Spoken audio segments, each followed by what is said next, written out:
یەک لەو کتێبانەی کە من نووسیمە. بەڵام پێشەوەی بینە سەرباسی کتێبەکە من ئەمەوێ سەرەتا هەندێک سوود و کەڵکی کتێب باز بکەم، چونکە لە ڕاستی لە سەردەمی ئێستادا خوێندنەوە زۆر کەم بۆتەوە بە حکمی ئەوەی کە خەڵک زیاتر پەیوەستە بە سۆسیال میدیا و بە ئەتەرنێت و بە بوارانە، بە تایبەتی چینی خوێندکار و گەنجان زیاتر خۆیان داوەتە ئەو بوارانە و خۆیان دوورخستۆتەوە لە خوێندنەوەی کتێب. بەڵام من وەکو مامۆستایەک ئەمەوێت هەندێک سوودی کتێب باز بکەم. سەرەتا بە وتێکی بەختیاراری دەست پێ دەکەم کە دەڵێت ئەوەی نەخوێنێتەوە لێک بەرگ و لێک بیرکردنەوە ئەمێنێتەوە و ناگا بەخۆی. مەبەستی ئەوەیە ناتوانێت ئەو ڕێگایی کە دەیەوێت پێی بگات، واتە هەر خوێندنەوەی وای لێ دەکات کە ڕێگای هەڵبژێرێت کە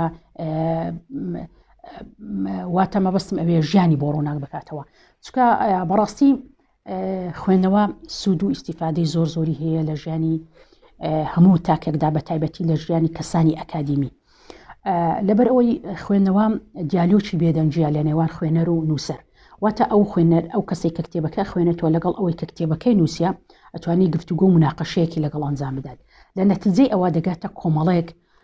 ڕاستپاردە و کۆمەڵێک پێشنیار و کۆمەڵەیەک بیر و بۆچوونی جیاواز لە لێ خۆیەوە. ئەمە وای لێ دەکات کە ئاستی ڕەخنە و پێشنیاری جیاوازتری بۆ دروست بێ لە چاو کەسانی ترکە ناخوێنەوە لە کۆمەڵگادا. واتە من پێم وایە خوێندنەوە زۆر سوودی هەیە. یەک لەوانە زۆر جاران ئێمە لەوانەیە هەست بە ناڕەحەتی دەروونمان بکەین و کاتی کتێبێک دەخوێنەوە هەست دەکەیت پشتوویەک بە دڵ و دەروونە دەدەی، یعنی ئەمە یەک لە سوودەکانی. سوودێکی تری ئەوەیە ئەگەر بمانەوێت بە ڕێگەی ئەکادیمیدا بڕۆین پسپۆریەک لە بوارێک بەدەستبێنین، ئەمە هەر کتێبەوە لێ دەکات کە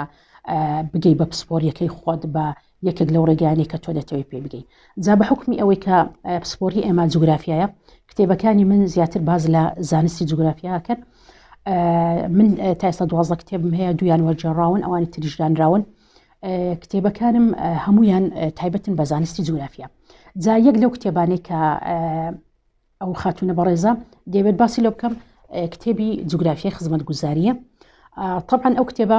لە ساڵی 2020 چاپکراوە. کۆمەڵێک بابەت لە خۆی ئەگرێ ئەگەر بگەڕێنە سەر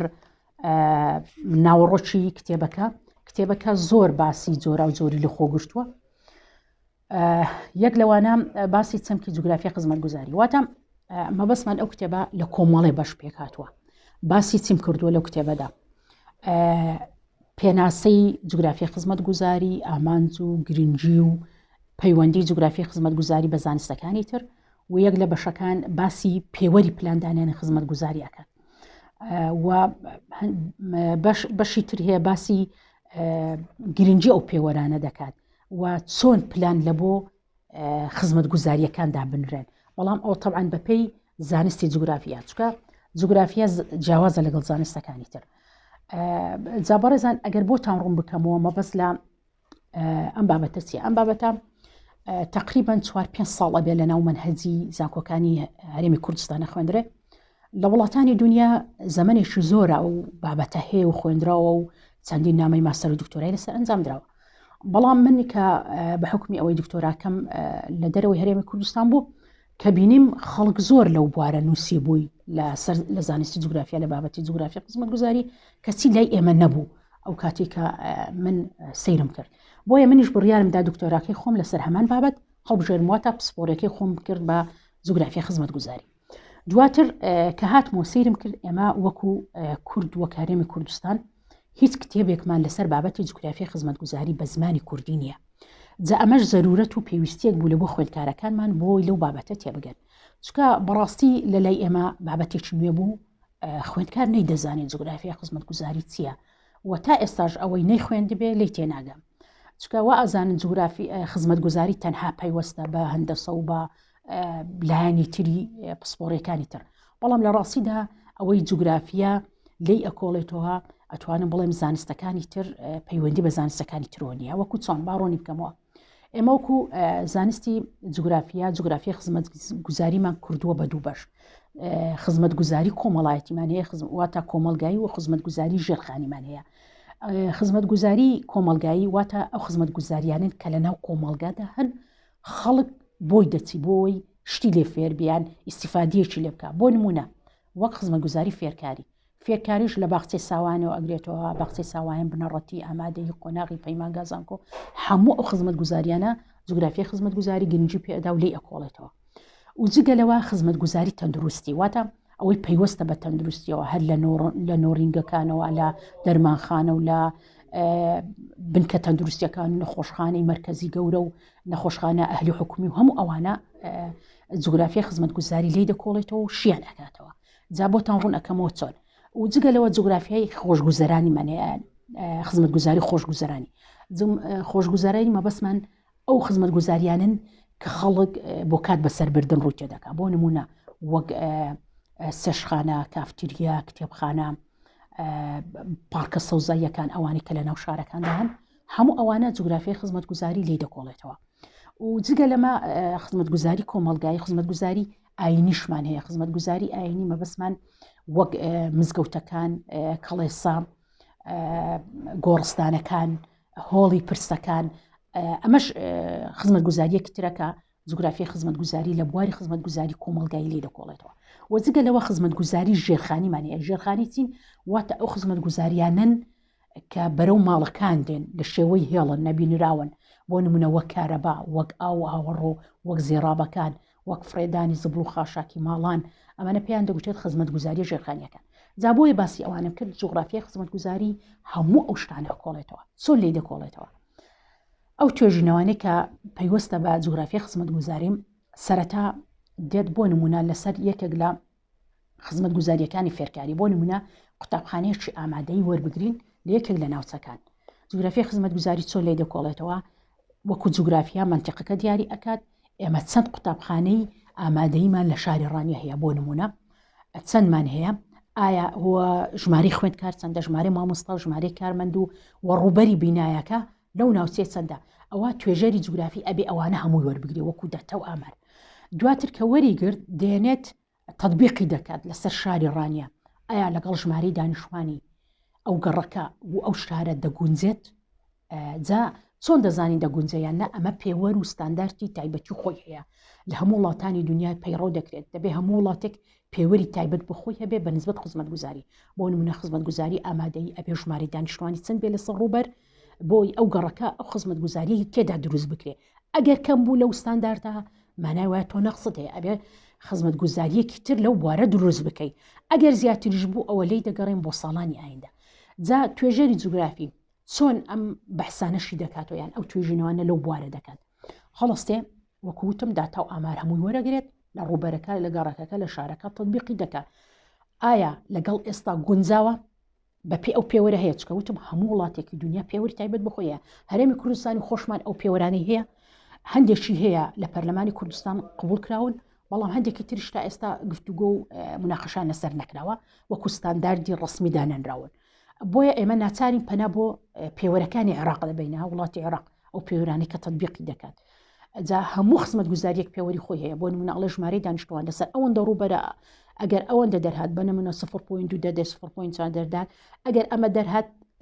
ئەمە تەواوە، ئەگەر لەوە کەمتر بوو مانای وای نەقسەیە. جا ئەمە بە پێی خزمەتگوزاریەکە توێژەرەکە بۆ ڕوون ئەبێتەوە کە زۆرە یاکەمە. دوایەوە کە جێبەجێ کرد ئەمە چی بکەین، یعنی عیلاسیە ئەمە توێژەری خزمەتگوزاری جوگرافیای خزمەتگوزاری هەڵەستێت هەڵسەنگاندن دەکات. بەڵێ ئەوەندەمان هەیە، ئەوەندەمان کەمە، ئەوەندە زۆرە، بەڵام چی بکەین، توانستەکەی چییە؟ بێگومان ئەمەش لەو کتێبە هەموو ڕوونکراوەتەوە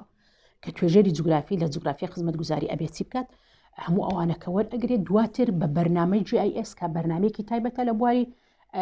جوگرافیادا بەکار ئەهێنرێت لە ناو کۆمپیوتەر هەموو توێژەرێکی جوگرافی ئەبێ ئەو بەرنامەیە بزانێت، چکە پێویستی پێ دەبێت ناتوانانی توێژینەوە ئەنجامدا. جا بۆیە ئەبێ شارەزایی تەواوی لەو پرۆگرامەیە هەبێ. بەرنامەی GIS ئەتوانێت بەو بەرنامە خەریتەکان داخل بکات، خەریتە ئەو ناوچەیە دروست بکات، واتە نەخشەی ئەو ناوچەیە کە دروستی کرد بۆی دەرئەکەوێت کە ئایا ئەو خزمەتگوزاریە لە کامە گەڕک زیاتر چڕبۆتەوە و لە کامە گەڕک بێبەشە، ها وەکو خاڵی سنتەر و پشتێنی کاریگەر و ئەمانە هەموو لە بەرنامەی GIS ئەوەی شارەزا بێ دەزانی مەبەستم چێ لەو ئەوانێک کە جێبەجێ کرد ئەو خاڵانە بۆی دەرەکەوێت کە ئەم خزمەتگوزاریە کەمە یاخود زۆرە ئەبێ لەو گەڕەکە زیاد بکرێت لەو گەڕەکە کەم نەکرێت. و جگە لەوەش توێژەری جوگرافی هەر لەو بابەتە ئەتوانێت باشترین شوێن لە بۆ خزمەتگوزاری دیاری بکە. بۆ نمونە ئێمە هەر باسی ئەگەر خزمەت گوزاری بۆ نمونە ئامادەی قوتابخانە فێرکی ئامادەیمان باس کرد کامە شوێن کە کەمە بۆ نمونە ئێستا من بەپی ئەو ژمارەی دانیشتوانە ئەو گەڕەکی وەرم گرتو ڕوبەری وەرم گرتو ئەبینم کەمە لە شوێن درستی بکەیت ئەمە هەر بابەتی جوگرافیای خزمەت گوزاریە کە باشترین شوێنت بۆ هەڵەبژێرێت لەو گەڕەکە لەو شوێنە بۆ نمونە لە بەشی باکووری و ڕۆژهەڵاتی گەڕەکی مامۆستایان بۆ نمونە من بازەکەم یا گەڕەکی فەرمانبەران ئەمە چکە توێژەرەکە ئەمانە ڕوونەکاتەوە بەچێ بەو بەرنامەی ئێستا بەو داتا و ئامار و زانیاریانی کە خودی خۆی گەڕایە چکە توێژەری جوگرافی دەبێت دائیمەن بگەڕێت واتە پێویستی بە سەردانی مەدانی ناوچەکەیە بە چاوی خۆشتەکە ببینێت و اینجا ئەو داتا و ئامار و نەخشەشی کە هەیەی لەسەری تەطبیقەکە و جێبەجێ ئەکات و وەکو ئەو شارەزای کە خۆیەتی نەقسەکان و کەم کورتەکان دیاری ئەکات و باشترین شوێن لە بۆ ئەو گەڕەکە دیاری دەکات کە نەقسی لەو جۆرە خزمەت گوزاریە هەیە جا من باسی خزمەت گوزاری ئامادەیم کرد فێرگی ئامادەی هەموو خزمەت گوزاریەکان هە لە باخچەی ساوایان و لە بنەڕەتی لە پەیمانگە هەتا باشترین شوێن لە بۆ زانکۆ لە بۆ پەیمانگە لەم شارە شوێنە ئەمە هەمووی چی دەکات هەمووی توێژەری جوگرافی کە تایبەتە بە جوگرافی خزمەت گوزاری ئەو شوێنە باشێت بۆ هەڵەبژێرێ جا ئەمە بەنسبەت جوگرافیا بەنسبەت ئەو بەشە و لە تەندروستیش بە هەماشێوە بنکەیەکی تەندروستی لە شوێ دروست بکەین لە خۆشخانەیەکی گەورەی ئاهلی حکومی لە شوێ دروست بکەین ئەمانە هەموو ئەو ئیشە توێژەری جوگرافی دەیکات و جگە لەمە لە بۆ دروستکردنی چێشخانە کافتریا کتێبخانە یاخود مزگەوت شوێ گونجاوە ئەمە ئیشی ئەندازیاری نییە ئیشی ئەندازیاری دروستکردنی بینایە و ئەو بابەتانەیە ئەوەی شوێنەکەت بۆ هەڵەبژێرێت کە باشترین شوێنە ئەو کەم کورتیانی ئەوەندە هەیە و پێویستە بینایەکەت ئەوەندە نهۆمە بی و ئەوەندە ژوورە بی و ئەوەندە مامۆستای پێویستە و ئەوەندە خوێندکاری پێویستە بۆ نمونە یاخود ئەوەندە کارمەندی تەندروستی پێویستە ئەوەندە خزمەت گوزاری پێویستە ئەمە شەیەکات طبعاً هەموو توێژەری جوگرافیەوە ئەنجامەدات کە باسی هەموو ئەو شتانم لە کتێبەدا باس کردووە ئەمە تەنها باسکردن نە باسکردنەوە بەشی یەکەمەوە بەشی دووەم ئەوە هەستاوم لە کۆتایی بەش چم کردووە بە تەطبیقی جێبەجێم کردووە چۆن من ئەو هانم پێناسم کردووە و گرنگی و ئامانجە هەمووشتم ڕوو کردووە لەوانەیە لە لای کەسی خوێنەر یاخود خوێندکار یا توێژەرێکی جوگرافی هەڵستی خوێنێت و لی تێنەگا بۆیە بۆ ئەوی لە لای ڕوون بێتەوە هەستاوم بەشی شەشەم کە کۆتا بەشە تایبەتم کردووە بە تەطبیقکردنی ئەو توێژینەوانە چۆن باسی خزمەت گوزاری کۆمەڵایەتی بۆ نمونە خزمەت گوزاری فێرکاری هەستاوم توێژینەوەیەکم ئەنجام داوا لەسەر دابەشبوونی جوگرافی توانستی خزمەت گوزارە فێرکاریەکان لەشوێ لە قەزای ڕانیا واتە لە قەزای ڕانیا هەستاوم خزمەت گوزاری فێرکاریەکانم باس کردووە کەم و کورتەکانم باس کردووە و جگەلەوە چی بکەین بۆ ساڵانی ئایندا لە ئێستادا ئەوەندەمان هەیە بە ژمارە بەڵام بۆ 5 ساڵی تر بۆ 10 ساڵی تر بۆ 20 ساڵی تر بەپێی ئەو پلانێکە پلاندانەر هەیە چکە پلاندانەر دایمەن لە پلاندا سێ خۆدانێت پلاندانانی کورتخایەن مامناون درێژخایەن کورتخایەن 5 ساڵە مامناوەند تقریبان تا 10 ساڵ 15 درێژخایانش لە سەروی 15 و 20 ساڵ و بەرەو 30 ساڵ و ئەمانە جا بەپێی ئەو ساڵانە توێژەری جوگرافی هەموو ئەمانە ڕوونەکاتەوە لەو ساڵە چەندی پێویستە لەم ساڵە چەندی پێویستە و چەند بینایە چەند ڕوبەرەکەی چەند بێ چەند ژمارەی خزمەت گوزار و کارمەندمان دەوێت ئەمانەمان هەموو ڕوون کردوێتەوە هەموو ئەبێ ڕوون بکاتەوە جا بەڕێزان ئەمنیش ئەوە وەکوتم بە تەطبیقی دامناوە بۆ ئەوەی خوێنەرەکە بە ئاسانی لێ تێبگا مەبەستمان چییە خزمەت گوزاری تەندروستی هەستاوم توێژینەوەیەکم بۆ کردووە و داوناوە باسی چ دەکات دابەشبوونی خزمەت گوزاری تەندروستی لە شاری ڕانیا و توانستەکەی واتە ئایا لە شاری ڕانیا خزمەت گوزاری تەندروستی بەشی دانیشتوان دەکات لە ئێستادا و بۆ ساڵانی ئایندە چۆن بێت چەندمان پێویستە ئەبێ چی بکەین تەکبیرمان چێ بیرۆکەمان چییە ئەوانم هەموو جێبەجێ کردەوە دامناوە بۆ خوێنەرەکە بە ئاسانی لێ تێبگا مەبەستمان لە جوگرافیای خزمەت گوزاری چییە و توێژنەوەیەکی تریشم داناوە باسی دابەشبوونی جوگرافی خزمەت گوزاری خۆشگوزاران لە شارۆچکەی چاقورنا ئەوەی لە چوارقورنە مەسەلەن ئەو خزمەت گوزاری خۆشگوزارانیە چین هەن و بۆ ساڵانی ئایندە بۆ 5 ساڵی تر بۆ دەست جا یەک شتیش هەیە بەڕێزان من دایمەن لە توێژینەوەکانم باسی خوتەی مستەقبەلی چەند ساڵەکەم تەنها کورخایەنەکەی نا مامناوەند و دریشخایەن و بۆ ئەوەی ڕوون بێت یعنی شتەکە تا ڕادێک بتوانم پێداویستیەکان بخەمە ڕوو تەنها باسکردن نەبێت جا بەڕێزان ئەمە هەموو ئەو باسانن کە لەناو ئەو کتێبەدا کە جوگرافیای خزمەت گوزاریە باس کراوە پێوەرەکان و پلاندانان و ئامار و تایبەتمەندیەکان و تەنانەت زۆری خزمەت گوزاریەکان خزمەت گوزاری ئاوی پاشی خواردنەوە پاشە ڕۆزێڕابەکان گواستنەوە پەیوەندیەکان پاژماوە ڕقەکان هەتا ئەوەشم لەسەر شاری ڕانیە جێبەجێ کردووە کە ئەو کاریگەری ژینگەیانی لە دوای خۆی بەجێ دەڵێت چینە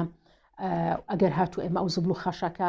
ژێرخاک بکەین وەکو ئێمە لە زۆربەی شارەکانی هەرێمە کوردستان ئەمە پێڕەوەکرێ زبل و خاشاکی ژێرخاک دەکەن و دوای ئەوە خاکی بەسەردا دەنەوە ئەمانە بەڕاستی کاریگەری ژینگەی خراپ لە دوای خۆیانە بەجێڵن ئەوم بەنمونە باس کردووە تەنانەت وەکو دراسی مەدانیش چون بۆ ناچانە ڕسمیشم لێداوە کاریگەری خراپ بەجێ دێڵێ وەک پیسکردنی هەوا و دەردانی بڕێکی زۆر لە گاز و گازی ژان بەخز بڵاوبوونەوەی بۆنی ناخۆش زیان بە تەندروستی مرۆڤ دەگەێنێت چەندین زۆر میکرۆ بڵاوەکاتەوە پلەی گەرمی ناوچەکە بەرز دەکاتەوە دیاردەی تەمود و کەڵ و دایمە لەو ناوچەیە بەرزە بزیندەوەرە وردەکانی خاک لە ناو دەبات پیسبوونی بینونیش دیاردەیەکی ترەکە ئەمە بەرچەومان دەکەوێت یەکسەر حەز بە